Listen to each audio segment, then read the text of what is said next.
Graças a Paz, querido jovem, como você está? Tudo bem? Vamos para a nossa segunda aula de Jonas. Você se lembra da primeira?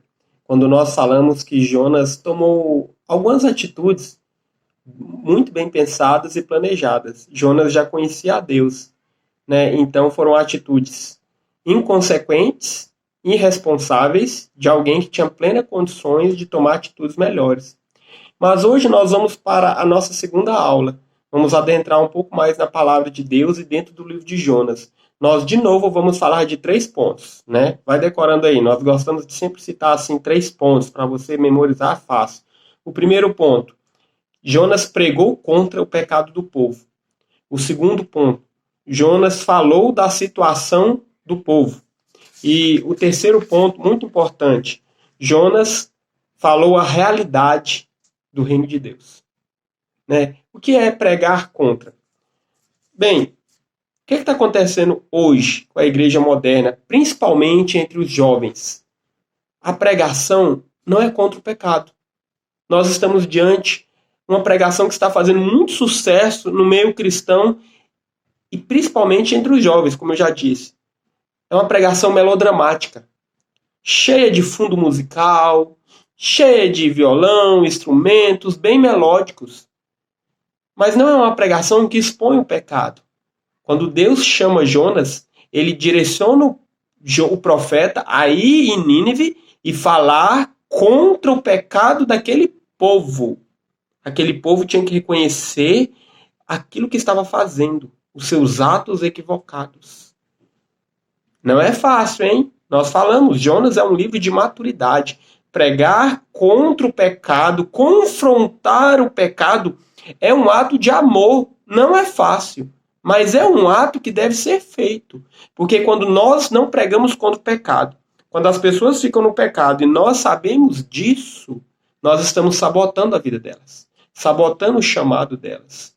Então, olha só, pregar contra o pecado é falar que o inferno existe, que Deus é amor, mas há um inferno para pessoas que não querem andar com Deus.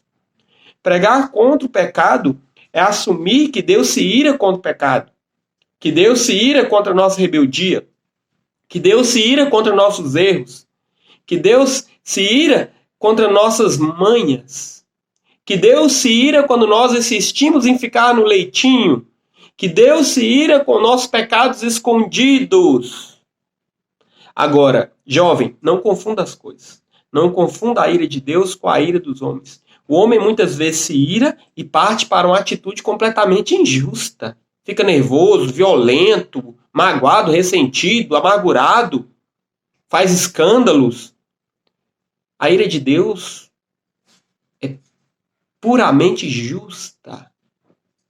Quando Deus se ira com o pecado, é um ato de amor, porque ele sabe, na sua justiça, que a prática do pecado irá sabotar a nossa vida, nossos sonhos, nosso propósito, nosso destino profético. Então, nosso primeiro ponto sobre Jonas é pregar contra o pecado. Jovem, se você quiser realmente encontrar um líder, se você quiser realmente crescer, ande com pessoas que tenham coragem de pregar contra o seu pecado. Relacionamento maduro é isso. Quando você anda com o homem de Deus, ele vai pregar contra o seu pecado. Isso será libertador. Aqueles ciclos de derrota, ano após ano, serão quebrados. Por quê? Porque o pecado será vencido. Beleza? Esse é o primeiro ponto de Jonas. Vamos para o segundo ponto, que é Jonas expõe a real condição do povo. Jonas 1:2 diz assim: levanta-te, vai à grande cidade de Nínive e clama contra ela, porque a sua malícia subiu até mim. Expor a situação também não é fácil. Por quê? Porque todas as vezes que você expõe a situação de alguém que está no pecado, você tem que falar da consequência no futuro. Expor a situação é dizer: irmão, você está plantando ervas daninhas. Ervas daninhas vão nascer e elas vão danificar toda a sua lavoura. Foi exatamente isso que Deus chamou Jonas para fazer. Jonas, vá àquele povo, diga que os seus pecados vão ter consequências, Diga que os seus pecados vão arruinar suas vidas. Diga que o pecado envolve as pessoas em algemas e cadeias terríveis, tanto nessa vida quanto cadeias eternas. Se engana quem diz que domina o pecado. Vou provar só uma vez. Vou tocar naquilo que é imundo só uma vez. Se engana quem pensa assim. Se fosse tão simples, as pessoas não ficavam ano após ano presas e amarguradas, perdendo tempo. Por quê? Porque um dia experimentaram o pecado, um dia experimentaram as drogas, um dia experimentaram a pornografia, um dia experimentaram o pecado da língua e gostaram, um dia experimentaram o pecado da rebeldia, né? Essa liberdade enlouquecida de fazer o que quer e não ouvir ninguém, nem um homem de Deus. E estão nesse ciclo, ano após ano, não conseguem crescer. Jonas falou dessa situação. Nós também fomos chamados para falar disso. Esse é o segundo ponto. O terceiro ponto é falar a realidade do reino de Deus. Peraí, Márcio, como que nós falamos a realidade do reino de Deus? Você fala a realidade do reino de Deus quando você expõe o caráter de Deus. Quando você fala da pessoa de Deus. Quando você fala de quem Deus é. Se há um pecado, se há uma situação de pecado, é porque há uma situação de santidade. Há uma situação de vida com Deus. Se o pecado leva você a um plantio de amargura, uma vida com Deus leva você a uma vida de promessa, a cumprimento de propósito. O homem natural vive fazendo planos, mas ele não pensa no propósito de Deus. Ele não pensa em agradar o coração de Deus.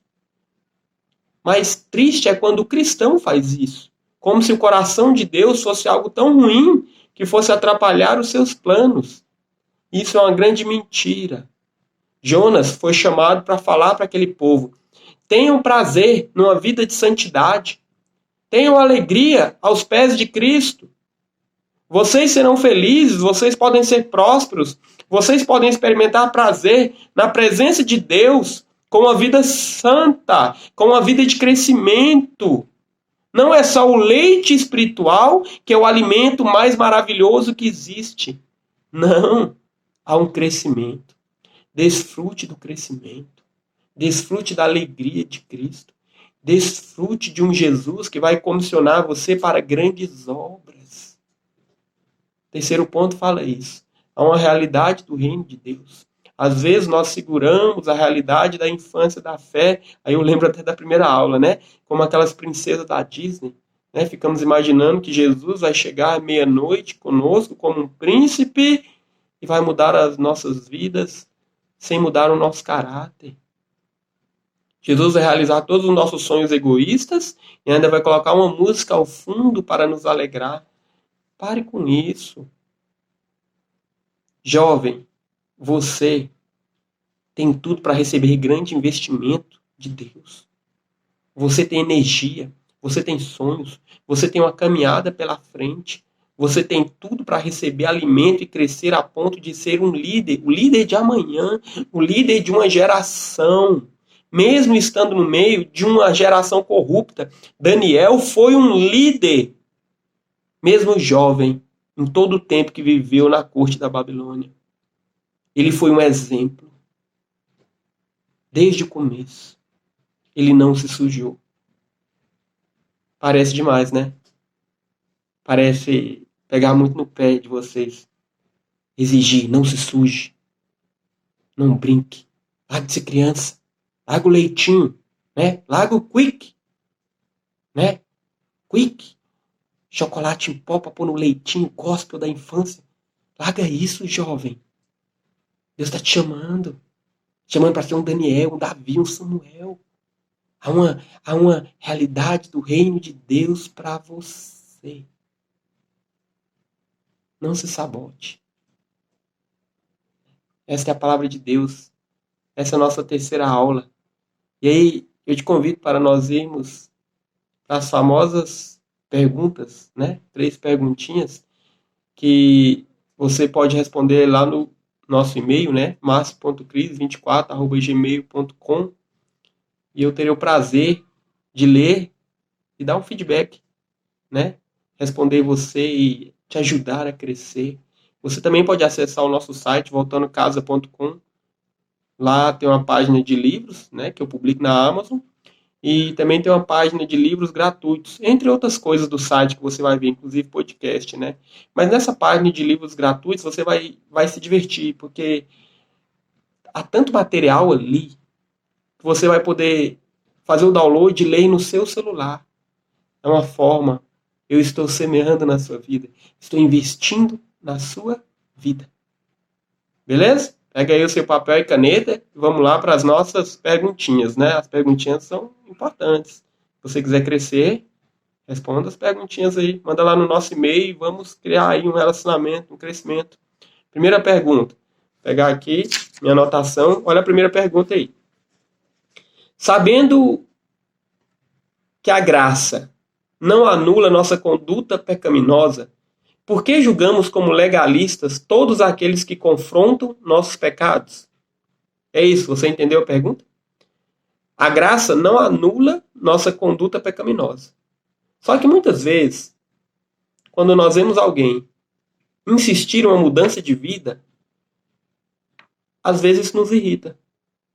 Ah, mas eu estou debaixo da graça, Jesus me perdoa. E aí, hipergraça? Beleza? Responde a pergunta aí. Cuidado com esse papo furado de hipergraça, hein? A graça sempre foi grandiosa. A segunda pergunta. Pregar contra o pecado é machucar o pecador? Que pergunta polêmica, hein? Pregar contra o pecado é machucar o pecador? Terceira pergunta. Sem compreensão da graça de Cristo, somos legalistas em um momento e pecadores assíduos em outro. É um paradigma, hein? Sem compreensão da graça de Cristo, somos legalistas em um momento e pecadores assíduos em outro. Explique. Explique aí. Beleza? Que Deus te abençoe. Fique firme aí. Vamos falar um pouco de Jonas e logo postaremos a terceira aula no nosso canal de YouTube. Conto com você. Vamos crescer. Jovens de Joelhos é isso. Investimento em jovens, porque eles são os líderes de amanhã.